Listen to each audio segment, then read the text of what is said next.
known for Stockton like crazy in the rap game, but a lot of fans don't know about the crazy beefs they're rapping about. They've got beef all over the city, and today we're breaking down why they've got such a huge target on their backs. EBK, aka Everybody Killer, is mostly based around 2100 Nightingale on the southeast side. Nightingale is right off of 8th Street, and back in the day, 8th Street was pretty chill. There were always different sets around, but everyone was more focused on hustling and getting money. The streets in Stockton have always been wild, but when EBK came around, the area near 8th Street really turned up. EBK's biggest ops around 8th Street are the Flyboys. The Flyboys territory is right down the street from Nightingale, and that's one of the reasons why the beef is so intense. According to sources, there was always tension with the dudes from Nightingale and other sets around 8th Street, but the situation got way crazier when EBK started beefing with everyone. EBK was started by EBK Osama and his homies, and Osama was allegedly blood brothers with the biggest rapper from the crew, Ebk Jaaybo. A lot of rap fans have heard about EBK because of Jaaybo, but EBK was also making headlines for tearing up the city. Back in May 2019, two EBK affiliates named Brian Norman and Raymani Gaines slid on a dude named Ronald Celestine and shot him to death around March Lane and Holiday Drive. It's not clear who Ronald Celestine was affiliated with, but EBK obviously had major issues with him because they spun again on his family just 3 days later. Ronald Celestine's family was having a candlelight vigil for him, and that's when the shooters pulled up and started dumping into the crowd. Ronald Celestine's cousin, Benny Lott, was tragically shot and killed. And 3 other people got sent to the hospital with gunshot wounds. EBK still wasn't finished there though. And 2 days later, they allegedly slid on the ops again and hit 2 more people. The back-to-back shootings were all over the news, and the cops really had to do something about it. And a month later, they arrested Brian Norman, Raymani Gaines, and 7 other alleged EBK affiliates. At the same time EBK was getting pressed by the cops, a dude affiliated with the crew named Young Slowby was starting to pop off in the rap game. Some sources claim Young Slowby wasn't actually a member of EBK and was just tight with a lot of the affiliates, but he came up around Nightingale Avenue and followed his dad into the trenches. Slowby's mom and grandma tried to keep him out of the streets at first. He played sports in school, but then he would come home and see all the hustlers making money in the streets and wanted to be like them. Slowby learned how to survive the streets from his dad, and his dad is also the reason Slowby started rapping. His dad had a studio in his crib and wanted to make it in the rap game, and Slowby laid down his first track when he snuck into his dad's studio while his dad was away. Slowby's dad saw that Slowby had major potential, but it took a while before Slowby actually started grinding in the rap game. In 2018, he decided to really go hard in the booth, but Slowby didn't blow up overnight like he thought he would. At first, he was only getting a few streams on his tracks, and Slowby almost gave up rap completely. But then he decided to invest in himself and stick to the grind. Never heard any music. In 2019, Slowby scored a huge win after he linked up with a rapper from Sacramento named Briz. They hopped in the booth and dropped the track 2142. And after it ran up crazy numbers, everyone in Stockton and Sacramento knew that Slowby and Briz were about to take over the game. But before they could make it out of the trenches, Briz was tragically killed in June 2020. Briz getting murdered was a big loss for Slowby, but he kept it pushing in the rap game and went viral on TikTok in 2021 when he dropped the track I Love You. Slowby was close to making it out of the streets, but then in August 2022, he was tragically shot and killed in Manteca, California. Nobody was ever booked for killing Slowby, and there are a lot of rumors about what went down.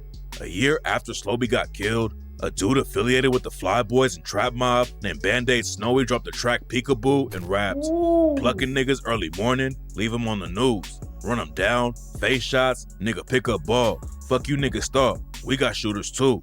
Some people think Slowby got killed by EBK's ops, but there's also a rumor that it didn't have anything to do with street politics. According to some sources, Slowby was hooking up with another dude's baby mama, and the dude killed Slowby over the situation. Nobody knows what really happened to Slowby. That could be it too. EBK allegedly started sliding for him right after he died. After Slowby got killed, a dude from the Flyboys named DeMar died too, and EBK was dissing them and making it look like they were the ones who took DeMar out. And on the track Slowby Mode, his homie EBK Jaaybo rapped, "Told my bro to X me from the hood if I don't slide for Slowby. Don't fuck with niggas from the north if they ain't Val or Verdi. Hey, real shooters, I make demons come around nervous." Slowby was a huge loss, but EBK Jaaybo blew up like crazy and went viral on TikTok, even though he was dropping some of the most savage tracks in the game, and most of the people dancing to the music had no idea about his wild come-up. A lot of EBK's ops diss him because some EBK members aren't from around Nightingale. But that's where Jaaybo was born and raised. Jaaybo got active in the trenches when he was 12 years old and wasn't thinking about becoming a rapper, but his life probably would have been way more different if his dad didn't get killed. Jaaybo's dad was a rapper named Rory, who also came up on Nightingale Avenue. Rory's mom was addicted to drugs, and his dad was always getting locked up, so he started breaking into houses and hustling. Then one time when he broke into an abandoned house with his homies, Rory found a local rapper's tape inside the crib. Rory listened to the tape and heard the dude shouting out Stockton, and that's when Rory decided to get in the booth and start putting over Stockton in the rap game too. Rory was still getting into trouble with the cops, but he didn't let it slow him down in the studio. He was trying to make it out of the trenches and give his kids a better life. And at one point, somebody in the Atlanta scene wanted Rory to fly out and set up a meeting. Rory was on probation and his PO didn't want him to go, but Rory knew that it was too big of an opportunity to pass up. He went to Atlanta to really get his career going, but unfortunately the deal didn't work out and his PO found out that Rory left Stockton without telling him. Rory got booked for violating his parole, but then he got back out and went even harder with music. He built his own studio and started making beats, and eventually he got his name popping in the city. But then Rory took a huge loss when his homie Tall T was shot and killed. Tall T was another rapper from Stockton, and when he linked up with Rory, they planned on taking over the game together. But before they could make it out of the city, Tall T was shot to death in Long Park.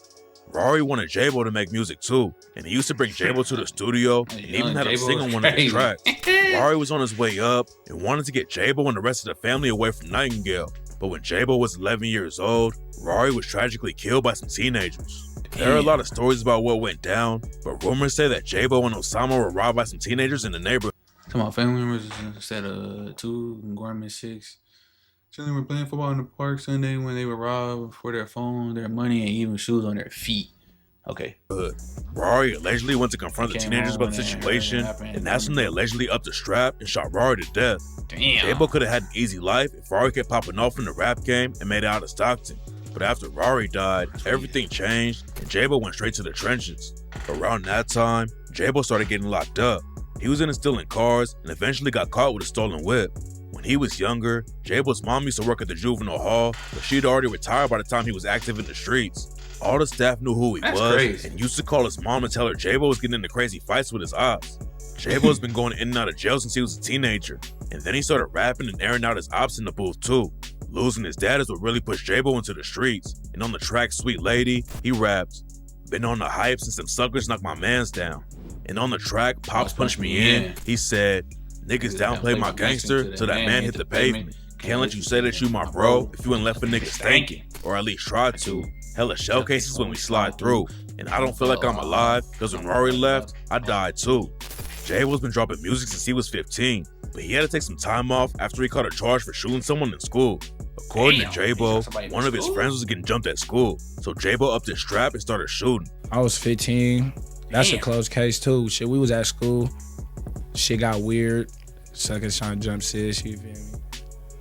Got on. Jaaybo said he wasn't actually trying to hit anybody that time, but he got sent to juvie and kept getting more time added to his sentence because he couldn't stay out of trouble. You know, nigga really wasn't trying to hit nothing back then, though. So they just chopped it as to a nigga just like shooting into a dwelling, discharging a firearm. That's what a nigga pleaded to. And in juvenile hall, bro, that's like nigga go to camp for that. That's facts. But I was 3-month program type shit. Exactly, but I was fighting hella niggas though, so you was getting refiled. Exactly, I couldn't go to camp. You feel me? A nigga kept catching extra days and shit, so they just gave me like 720 days. Jaaybo came back home and got back in the booth, and rumors say he was really sliding for Slowby and might have been involved with killing a rapper named K Squeeze who had ties to Sacramento. Before he got killed, Slowby was getting involved with the rap scene in Sacramento after he linked up with Briss. Briss had been beefing with another rapper named Uzi Marcus after Uzi Marcus dropped the track 42K and rapped, "Keep it real, you niggas ain't killed a fly. And if it's money on my head, why the fuck I'm still alive? You niggas ain't popping shit, they're really just talking shit. Where they at? I'm right here on 42nd with the stick. Lil Briss, he a pussy, and Lil Danny, he a bitch. Keep playing. I be outside your grannies with the switch." It didn't start with Uzi Marcus and Briss though, and they were both caught up in another beef between CML Lavish D and Mozzie. Lavish D and Mozzie had already been beefing for years, and both sides had taken real losses in the streets. Right. Briss was cool with Lavish D, and Uzi Marcus was tight with Mozzie. And rumors say that's why Uzi Marcus started taking shots at Briss. Briss and Uzi Marcus had personal beef too though, because they were allegedly hooking up with the same girl. A lot of people thought young Slowby got caught up in the Mozzie and Lavish D beef because he was so tight with Briss. And Jaaybo added more fuel to the rumors after Mozzie's homie K Squeeze got killed. After K Squeeze died, Jaaybo clowned him on IG and made it look like it was get back for Slowby.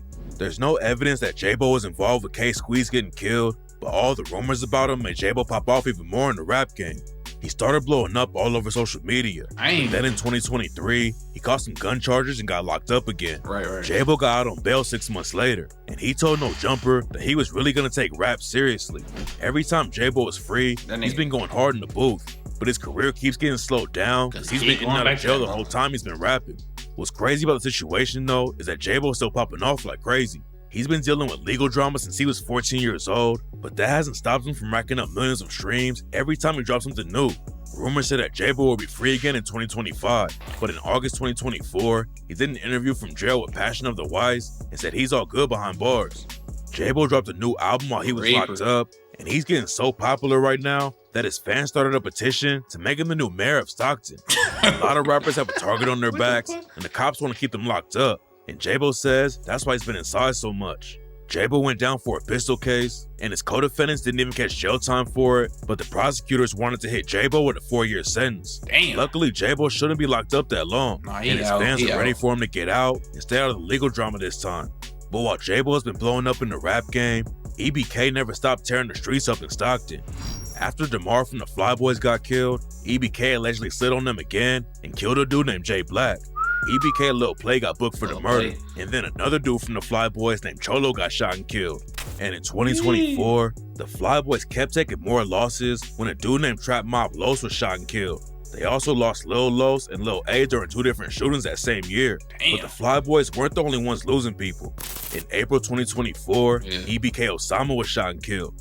Rumors say that the ops used a woman to set him up, and some sources claim that EBK had already lost another member. Boy, that's why you can't trust these bitches, bro. That's what, like, niggas gotta stop you thinking with the head in between their pants and the head up top, bro. I don't know if it's true, bro, but that's how a lot of niggas done got, put 6 feet under because they want to see a girl, and they out here, tricking with the suckers. Like, hey, it's man, I'm trying to tell you, nigga, bro, that's the probably worst. That's probably top 3 things: your ops, police, and women that'll get you going. That's why I say, bro, just stay out the streets, cuz. EBK Osama was allegedly Jaaybo's half-brother and was one of the original members of EBK, and his death had a big impact on the crew. Osama is also the reason that EBK had some internal beef for a long time, though. Osama and his homie Hari B caught a case together, and then people started claiming that Hari B snitched on Osama. Hari B, his brother Young Jock, and some other EBK affiliates split off and started calling themselves Every Brother Counts instead of Everybody Killer. The internal beef was looking pretty serious, and Jaaybo even dissed Hari B on a song and rapped. Hari turned rat, he couldn't take the hit. They told that nigga 20 years. He started eating cheese. Jaaybo and Young Jock are actually blood cousins, so the beef was pretty personal. Young Jock is older and had a buzz in rap before Jaaybo was well known, but then Jaaybo started to blow up and take EBK to a different level. Fans started to notice that they were never in each other's videos, even though they both repped EBK, and it seemed like they were dissing each other in songs. On the track Whack Something, Jock raps, "Nigga, I ain't getting in that whip lest the straps come in. I could give a fuck if it was blood, I'll whack cousin."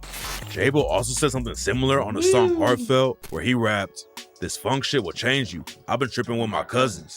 It seemed like it was getting serious. But when asked about the beef in interviews, Jaaybo and Jock both said it was more just a family beef and they'd eventually get over it. It looks like they worked it out because Jaaybo was in one of Jock's recent music videos. Most of the dudes in EBK are Bloods, but Osama was a Crip. After the beef sparked up, Young Slowby took a shot at Osama on the track On Point and rapped, "Homies into it with homies. Now that's a bang, bro.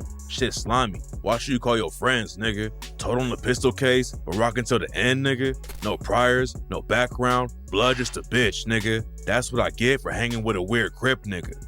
Luckily, the beef got squashed before it got out of control, because EBK has way too many enemies already. Didn't need any extra drama coming from inside the crew. There was still some tension in EBK, but everyone showed love to Osama after he got killed. EBK has been taking a lot of losses, and what makes it even worse for him is that a lot of their ops are linking up too. The Fly Boys are also cool with a set called the Muddy Boys, and their biggest rapper is a dude named MB Nail. MB Nail's been throwing shots at EBK for years, like on an unreleased track where he raps, "We the real EBK, them hot girls crossing politics, Southside niggas in charge, it's always been that. West Side and Southeast bitches link for some get back." MB Nail also aired out some EBK dudes who aren't from Nightingale and raps, "Jock ain't from the Gales, he was Crip banging in the north, Slowby from San Diego, Maple and 44th. Then Jaaybo clapped back at MB Nail on the track Fly K and raps, I'm through to 8. I guess we funkin' with the Japanese. And MB Nell ain't never slid. That's on the southeast. You dirty black bitch. Stop acting like you tripping with the G. According to MB Nell, the Muddy Boys are a newer set. I ain't gonna lie, cause I bet, like I said, I ain't really started listening to Jaaybo until when he dropped Mr. Ebk, so that's 2022.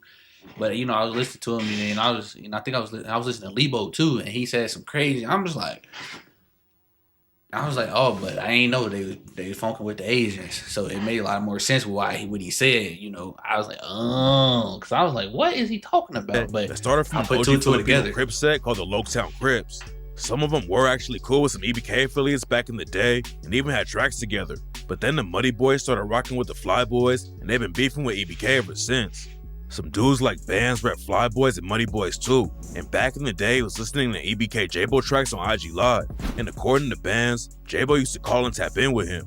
Jaaybo used to call from the halls and tap in with niggas. There are a lot of different stories about why the beef started between EBK, the Fly Boys, and Muddy Boys. Right. One of the most popular rumors is that EBK Trey got into a fight with MB Nell, and that's what sparked it all up. In an interview with No Jumper, Band said that before EBK started, everyone was cool, and some of their older homies were friends with some dudes from Nightingale. Then some of the older dudes went to jail, and the younger generation started forming their own sets. That's how it happened. That messed up the whole structure, and it didn't take much for everyone to start beefing. Bands were starting to pop off in the rap game too, but then the feds picked him up during the gang sweep and hit him with a murder charge. According to the cops, Bands killed a dude named Elijah Johnson back in 2019, and now they finally have enough evidence to put him away for it. It's not clear what kind of evidence the cops have on Bands, but the feds don't usually get involved unless they got a solid case. And fans are already linking Bands to the shooting too. The cops released surveillance footage of the murder, and people think the getaway car Bands allegedly used during the hit was also used for a music video for his homie Jay Black. Bands had just started dropping music in 2024, and his first track racked up over 100K views in one day. But now it looks like he might never come home again.